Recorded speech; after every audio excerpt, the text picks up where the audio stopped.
BJD ward committee focus Kalani BJP ready हो गलानी मैदान जावाई एवं खूब शीघ्र बीजेडी बदलाव करुच्ची वार्ड कमिटी मेंबर कांग्रेस आमर बूथ कमिटी कार्यक्रम जाक आरंभ हो जाइए 2 मास पूर्व वर्तमान मास शेष सुधा आमर सब बूथ कमिटी जाक आम पाखे दाखिल कर बूथ कमिटी पंचायत कमिटी जाक सब ये मास शेष सुधा आसीज आम 15 तारीख डेट देलु तथापि एपटे सेपटे जोटा है 30 तारीख सेप्टेम्बर सुधा ये आसिक पहुँची एवं जोटा आम कार्यक्रम हाथ को नहींचु घरे घरे कांग्रेस एवं घरे घरे हाथ यही कार्यक्रम जोटा अच्छे सेप्टेम्बर 25 तारीख आरंभ कर अक्टोबर 15 तारीख पर्यंत यही कार्यक्रम सब पंचायत रे लिफलेट बंटा एवं पदयात्रा करा जो जो पंचायत रे जो नेता माने अच्छा घर को घर जाकर यहाँ सब कार्यक्रम बतेबे बीजेडी केमती 24 वर्ष सरकार ओडिशा को गोटे गरीब राज्य भाव में परिणत करछि एवं केंद्र में थिबा बीजेपी सरकार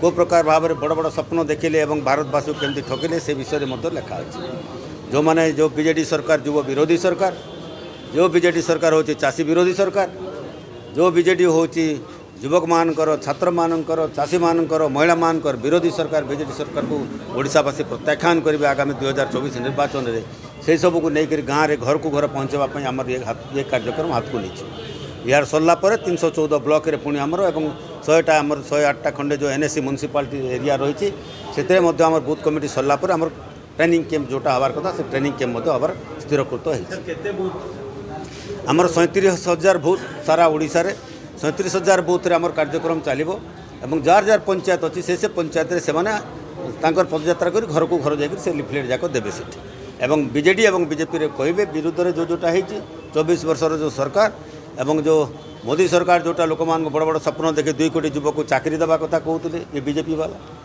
दरदाम वृद्धि नियंत्रण करेंगे बोली कहते 15 लाख टंका घर को घर देवे बोली कहते जलसेचन सुविधा करेंगे बीजेडी सरकार मुख्यमंत्री कहते नवीन बाबू 314 ब्लॉक रे आम 35% जलसेचन करूँ कुआड़े गला सब कथा खाली योजना उपरे योजना योजना उपरे योजना खाली घोषणा कर 2 लाख युवक को चाकरी देवाई कहते आज पिठा योजना कुआड़े गला बंद आज कालिया योजना कुआड़े गला बंद आज युव बाहिनी विजु युव बाहिनी करते कुआड़े गला बंद एवं करते आम गाँ आम विकास बंद इलेक्शन आसीगले योजना मन पड़ जाऊँ हेलिकप्टर धरिक बाबू मैंने बुलिले ये बाबूगिरी सरकार चलो ना नवीन पट्टनायक सरकार चलो ये डेमोक्रेसी को खातिर नहीं कॉर्पोरेट सेक्टर पर शासन चली बर्तमान ओडिशा रे एकछत्रवादी शासन को बर्दाश्त करा ना ओडिशा रे एवं एकछत्रवाद शासन को पतन करने कांग्रेस जो कार्यक्रम नहीं हाथ को आगे बढ़िक गाँव को गाँव में जाकर जोटा प्रचार करता कलापर कांग्रेस राज रास्तार ओह्लैब आग को एवं सरकार को बर्खास्त करने ओडिशा जनसाधारण को निवेदन कर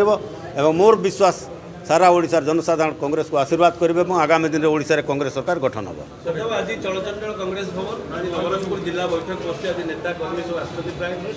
बंधु मैंने आसी बुलवाई दर्शन आम ठाकुर पाखक दर्शन करने आसी आसिक ये बुला कर मोर सहित भी साक्षात करके आज फेरिक जाऊँच आज जवाब कर नेता मैंने परा नवरंगपुर जिले में केतरा सीट जीतू पचारतु गोटे पार्लियामेंट एवं सबू असेंबली सीट जीतवाई आज नवरंगपुर जिलार समस्त जो कर्मी मैंने आते नेता मैंने आते ब्लॉक सभापति मैंने से दृढ़ सहित यहाँ जवाब देकर आज जाइए मो पाखे समस्ते तेणुक मो नवरंगपुर जिलार वासी को मोर कर्मकर्ता मान मोर कांग्रेस परिवार समस्त धन्यवाद ज्ञापन कर धन्यवाद मीडिया वाला ओडिशार मीडिया वाला बड़ा आश्चर्य हो अरे गोटे चली आम मैंने समय नष्ट कर टीवी देखिकी से जड़े प्रशासक विषय चलुच आलोचना अरे सी किए बुझी से जड़े सचिव ता विषय एत आलोचना समय तार दोष कौन मिस्टर पांड्यानकर दोष कौन से जड़े अधीनस्थ कर्मचारी chief minister private sector Sahu कही पाकला दाना मई दौर साहू कहते से कर तुम्हें कहीं बाड़िया पेट हो दोष कार दोष कौन पांड्यानकर दोष कार से तो साहू कही ये कम कर से बेचारा करुँच तुम्हें ताकू नहीं चल पाला दिन दिन यार ବାଇଡିନିଅ ତାର ବାଇଡିନିଅ ଆପଣ ଏଇଟା ଗଣମାଧ୍ୟମ ଥ୍ରୁରେ ସୌମ୍ୟବାବୁଙ୍କୁ ଟିକେ ଜଣେଇ ଦିଅନ୍ତୁ କ'ଣ? ଯେ ସୌମ୍ୟବାବୁ ଆପଣ ତ ମୁଖ୍ୟମନ୍ତ୍ରୀ କିଏ ଆପଣ ତାହେଲେ ଜଣେଇ ଦିଅନ୍ତୁ। ସିଏ ସମ୍ପାଦକ ଜଣେ ସମ୍ପାଦକ ହିସାବରେ ଦେଶର ପରିସ୍ଥିତି ବିଷୟରେ ଆଲୋଚନା କରିଛନ୍ତି। ଦେଶର ପରିସ୍ଥିତି ବିଷୟରେ ଆଲୋଚନା କରି କ'ଣ ହେବା ଉଚିତ କ'ଣ ନ ହେବା ଉଚିତ ଯିଏ ତାକୁ ଗ୍ରହଣ କରିବ କରିବ ଯିଏ ଗ୍ରହଣ ନ କରିବ। କିନ୍ତୁ ଏ ଯେଉଁ ପାଣ୍ଡିଆନକୁ ଏତେ ଗୁରୁତ୍ୱ ଦେଇକି ଆପଣମାନେ ସବୁ ଟିଭି ଚଲେଇଛନ୍ତି ମୁଁ ପା କହିଲି ସାହୁ କହିଛି ପାକଲା ଗାଁରେ ତାଙ୍କ ସାହୁ କିଏ ନବୀନ ବାବୁ ତାଙ୍କ ସାହୁ ନବୀନ ବାବୁ କହିଛନ୍ତି ସେ କରୁଛି ତାର ଦୋଷ କ'ଣ ବିନା ନବୀନ ବାବୁଙ୍କ ମତରେ ସେ କରନ୍ତି କି? ଆଜ୍ଞା ଠିକ୍ ଅଛି ଯିବା ରେଡ଼ି ଆଜ୍ଞା ଯେଉଁଭଳି ଭାବରେ ଆମେ ଦେଖିଲେ ସୋସିଆଲ ମିଡ଼ିଆରେ ଗୋଟେ ଗଣ ଦୌଡ଼ କରାଯାଉଥିଲା ଏସ୍ଡିସି ପକ୍ଷରୁ ଏବଂ ସେଥିରେ ଜିଲ୍ଲାପାଳ ମୟୂରଭଞ୍ଜ ଏବଂ ଏସ୍ପି ନବୀନ ଲୋଗୋ ଥିବା ଟି ସାର୍ଟ ପିନ୍ଧି କାର୍ଯ୍ୟକ୍ରମ ପରିଚାଳନା କରୁଛନ୍ତି। କିନ୍ତୁ ଦେଖୁଛନ୍ତି ରାଜ୍ୟରେ ଯାହା ଚାଲୁଥିଲା ଶାସନ ବର୍ତ୍ତମାନ ଯଦି ମୁଖ୍ୟମନ୍ତ୍ରୀଙ୍କ ଲୋଗୋ ଥିବା ଟି ସାର୍ଟ ଜିଲ୍ଲାପାଳ ପିନ୍ଧିବେ ଏସ୍ପି ପିନ୍ଧିବେ ତାହେଲେ ଶାସନ କେମିତି ଯିବ? ବାରିପଦାରେ ସ୍ୱତନ୍ତ୍ର ଉନ୍ନୟନ ପରିଷଦ ପକ୍ଷରୁ ଏକ ଗଣଦୌଡ଼ର ଆୟୋଜନ କରାଯାଇଥିଲା। ଏବେ ଆପଣ ସାମାଜିକ ଗଣମାଧ୍ୟମରେ ଯେଉଁ ଛବିଟି ବିଜେଡି ପାଇଁ ପ୍ରଚାର ଆରମ୍ଭ କରିଦେଲେ ଏ ନିର୍ବାଚନ ପ୍ରଚାର ଆରମ୍ଭ ହୋଇଗଲା ଏବଂ ଏଥିରୁ ଇ କେବଳ ଗଣତାନ୍ତ୍ରିକ ବ୍ୟବସ୍ଥା ଭୁଷୁଡ଼ିଗଲା, ସାମ୍ବିଧାନିକ ବ୍ୟବସ୍ଥା ଭୁଷୁଡ଼ିଗଲା, ସରକାରୀ କର୍ମଚାରୀ ଏବଂ କର୍ତ୍ତୃପକ୍ଷଙ୍କର ଯେଉଁ ଆଚରଣ ବିଧି ତାକୁ ଉଲ୍ଲଂଘନ କରାଗଲା। ଗଭର୍ଣ୍ଣମେଣ୍ଟ ସର୍ଭେଣ୍ଟସ୍ ସର୍ଭିସ୍ କଣ୍ଡକ୍ଟ ତାକୁ ଉଲ୍ଲଂଘନ କରାଗଲା ତା ନୁହେଁ। ଏଠି ଗୋଟାଏ କଥା ଗୋଟେ ବିଜେଡ଼ିର ବିକଳ ଚିତ୍ର ଏ ଚିତ୍ରଟି ହେଉଛି ବିଜେଡ଼ି ସଂଗଠନର ଗୋଟେ ବିକଳ ଚିତ୍ର, ଦଳର ଗୋଟେ ବିକଳ ଚିତ୍ର, ସରକାରର ଗୋଟେ ବିକଳ ଚିତ୍ର। କ'ଣ ସେ ବିକଳ ଚିତ୍ର? ଯେ ବିଜେଡ଼ିର କର୍ମୀ ଅଲଗା ହୋଇଗଲେଣି ସଂଗଠନରୁ, ନେତା ବି ଅଲଗା ହୋଇଗଲେଣି ସଂଗଠନରୁ। ନା ନେତା ଏବେ ଦଳୀୟ କାର୍ଯ୍ୟକ୍ରମ ଆଗରେ ଅଛନ୍ତି, ମର୍ଯ୍ୟାଦା ପାଉଛନ୍ତି, ନା କର୍ମୀ ବିଜେଡ଼ିର ସେମାନଙ୍କୁ ଗୁରୁତ୍ୱ ଦିଆଯାଉଛି। ଏବେ ନେତା ପାଲଟିଛନ୍ତି ସରକାରୀ ଅଫିସର। ଯେମିତି ଅବା ଜିଲ୍ଲାପାଳ ଏବଂ ଏସ୍ପି ହେଉଛନ୍ତି ବିଜେଡ଼ି ଦଳର ଜିଲ୍ଲା ସଭାପତି ଆଉ ଜିଲ୍ଲା ସମ୍ପାଦକ, ସଂଗଠନ ସମ୍ପାଦକ। ନେତାଙ୍କଠୁ ଦଳ ଅଲଗା, ନେତା ଯାଇ ବାନ୍ଧୁଛନ୍ତି, ଛାମୁଣ୍ଡିଆ ପୋତୁଛନ୍ତି ଏବଂ କର୍ମୀମାନଙ୍କର କିଛି ଗୁରୁତ୍ୱ ନାହିଁ, କେହି ତାଙ୍କୁ ପଚାରୁନାହାନ୍ତି। କର୍ମୀ ହେଇଛନ୍ତି ବର୍ତ୍ତମାନ ସରକାରୀ କର୍ମଚାରୀ, ପଞ୍ଚାୟତରେ ଥିବା ସରକାରୀ କର୍ମଚାରୀ, ବ୍ଲକରେ ଥିବା ସରକାରୀ କର୍ମଚାରୀ। ମୁଁ ସମସ୍ତଙ୍କୁ କହୁନି, ମୁଁ ସିଧାସଳଖ ଭାବେ ସବୁ କର୍ମଚାରୀଙ୍କୁ ଆକ୍ଷେପ କରୁନାହିଁ। ଯେଉଁ କର୍ମଚାରୀ ଟଙ୍କା ବାଣ୍ଟୁଛନ୍ତି ସଭାକୁ ଆସିବା ପାଇଁ, ଏ ଦେଖିଲେ ଏ ତ ସରକାରଙ୍କର ଛବି ବାହାରିଛି, ଜଣେ ପିଓ ବାଣ୍ଟୁଛନ୍ତି ପଇସା ସଚିବଙ୍କ ସଭାକୁ ଆସିବା ପାଇଁ। ତେଣୁ ଏବେ ଦଳର ବିକଳ ଚିତ୍ର ଏଇଥିପାଇଁ ଦଳ କର୍ମୀଠୁ ଅଲଗା, ଦଳ ସଂଗଠକ ଏବଂ ନେତାଙ୍କଠୁ ଅଲଗା। କର୍ମୀ ପାଲଟିଛନ୍ତି ଥୋକାଏ ସରକାରୀ କର୍ମଚାରୀ, ପଞ୍ଚାୟତ ତାଙ୍କ ଆଡ଼ା, ବ୍ଲକ ତାଙ୍କ ଆଖଡ଼ା ଏବଂ ନେତା ପାଲଟିଛନ୍ତି ସରକାରୀ ଅଫିସର। ଇ ତାର ବିକଳ ଚିତ୍ର। ନିର୍ବାଚନ ପ୍ରଚାର ସେମାନେ ଆରମ୍ଭ କରିଦେଲେଣି, ଆଉ ସମ୍ଭାଳି ହେବନି। ନିର୍ବାଚନ ପ୍ରଚାର ଆରମ୍ଭ କରିଦେଲେ ଜିଲ୍ଲାପାଳ ଏବଂ ଏସ୍ପି ସରକାରୀ କାର୍ଯ୍ୟକ୍ରମରେ ବାରିପଦାରେ। ମୁଁ ତ ବିକଳ ଚିତ୍ର କହିଲି, ଆପଣ ଆହୁରି ଟିକେ ନରମ ଶବ୍ଦ ଅସହାୟ ବୋଲି ବ୍ୟବହାର କଲେ। 20,000 ନିଯୁକ୍ତି ହେବ, ସେଥିପାଇଁ ବିଜ୍ଞାପନ ଆଜି ପ୍ରକାଶ ପାଇଲା ଏବଂ ତାପରେ ଯଦି ଦେଖିବା ଆଜି ପ୍ରାୟ 1.5 ଲକ୍ଷ ଶିକ୍ଷକ, ପ୍ରାଥମିକ ଶିକ୍ଷକ ସ୍କୁଲରେ ତାଲା ପକାଇ 4 ଦିନ ହେଲା ମାସ୍କ ପିନ୍ଧି ଅଛନ୍ତି। ଇଏ କିଭଳି ଭାବେ ଚିତ୍ର ଦେଖୁଛନ୍ତି ଏବଂ ଶିକ୍ଷା ବ୍ୟବସ୍ଥାରେ ଇଏ କ'ଣ ସୁଧାର ଆସିବ ନା ନାହିଁ? ମୁଖ୍ୟମନ୍ତ୍ରୀ ତାଙ୍କ ଜନ୍ମଦିନରେ ଚୁକ୍ତିଭିତ୍ତିକ ଶିକ୍ଷାର କୁ ଉଠାଇ ଦେଇଥିଲେ ବୋଲି ଏକ ଘୋଷଣା କରିଥିଲେ ଏବଂ ଆଜି ଏକ ବିଜ୍ଞପ୍ତି ପ୍ରକାଶ ପାଇଛି ଯେ ସମାନ ରୂପରେ ଜିଲ୍ଲା ପରିଷଦ ମାଧ୍ୟମରେ ଚୁକ୍ତିଭିତ୍ତିକ ଶିକ୍ଷକ ନିଯୁକ୍ତି ହେବେ। जेहेतु शिक्षक माने निर्वाचन समय एवं निर्वाचन प्रक्रिया रे गुरुत्वपूर्ण भूमिका ग्रहण करती। राज्य सरकार जेने तेने प्रकार भूतेवा हो बरूँ सामयिक भाव में हो बरूँ शिक्षक मान असंतुष्ट करने को चाहती नहीं। तेणु प्रथम तो चुक्तिभित्तिक निजुक्ति उच्छेद करते एवं कौन आवश्यकता पड़ा पुणी थे से चुक्तिभित्तिक कथा को आनी। तेणु आगामी निर्वाचन को आखि आगे रखी शिक्षकों को असंतुष्ट न करने पुणी थे शिक्षक मानक एक लॉलीपॉप देखते एतिर कौन नूतनत्व ना जहाँ पूर्व था चुक्तिभित्तिक शिक्षा वर्तमान से प्रचलन कर जहाँ कांग्रेस यही प्रक्रिया को घोर निंदा करुच्ची। सरकार तांको बेकरे कंटा लगे निर्वाचन पारी है आपको निजुक्ति प्रक्रिया को स्थायी करने ये योजनाटी करें निंदा करुच्छू। कथा मु सौम्य सहित आलोचना करे नहीं। Is quite grown up competent enough to take his own decision. मु कहीं सहित राजनीति विषय आलोचना करी तार कौ दलटी भल लगे कौ कार्यटी भल लगे ये निष्पत्ति तार पिलादिनू तार से अभ्यास आपड़ ये बयस अभ्यास को बदल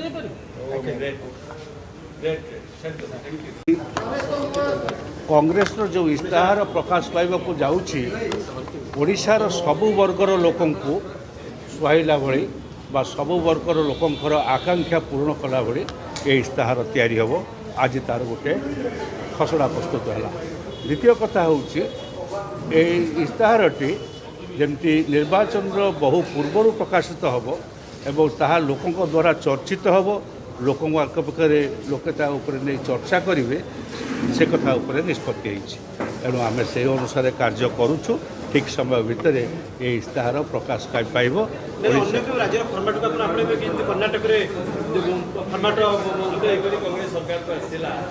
नहीं एक्चुअली आम आम राज्यर स्वार्थ देखिक राज्यर व्यवस्था देखिक किंतु अन्य राज्य मान भितर जहाँ जहाँ सब सेगुड़ा आम अनुधान करूँ देखू चाषी मान कौन कर कौ राज्य में कौन कर महिला मान कौन कर देखू आम राज्य में कमी भाव सुहाइब देखू देखिक कैलकुलेट कर हिसाब कर सब वर्ग तो विशेष भाव में महिला चाषी युवक आदिवासी एवं दलित वर्ग ये तो निश्चय रे एवं शिक्षा और हेल्थ एडुकेशन और हेल्थ ये दुईटा को आगे प्राधान्य दिया।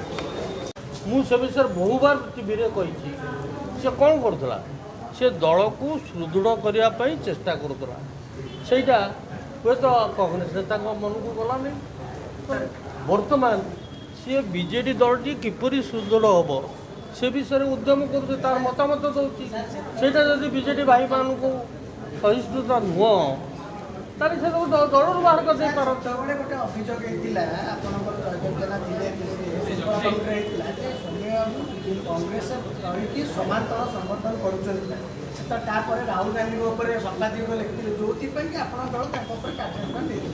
शुणु मो जानवर राज्यर व्यवस्था देखिक किंतु अन्य राज्य मान भितर जहाँ जहाँ सब सेगुड़ा आम अनुधान करूँ देखू चाषी मान कौन कर कौ राज्य में कौन कर महिला मान कौन कर देखू आम राज्य में कमी भाव सुहाइब देखू देखिक कैलकुलेट कर हिसाब कर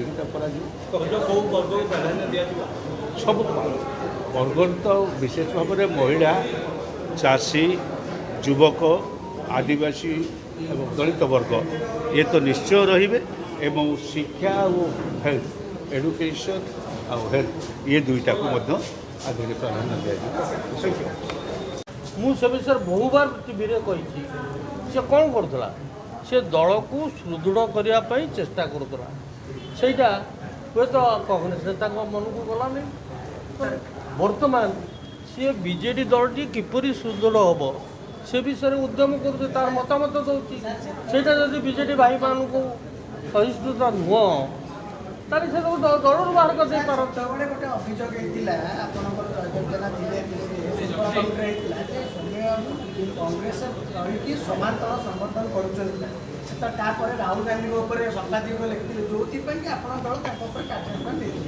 शुणु मो जानवर ମୁଁ ସେତେବେଳେ ସଭାପତି ମୁଁ ସଭାପତି ଥିଲା ସମୟରେ ତାଙ୍କୁ ମୁଁ ଦାୟିତ୍ୱ ଦେଇଥିଲି ଯେ ତୁମେ ସେବା ଦଳ ଏବଂ ଯୁବକମାନଙ୍କୁ ସଂଗଠିତ କର।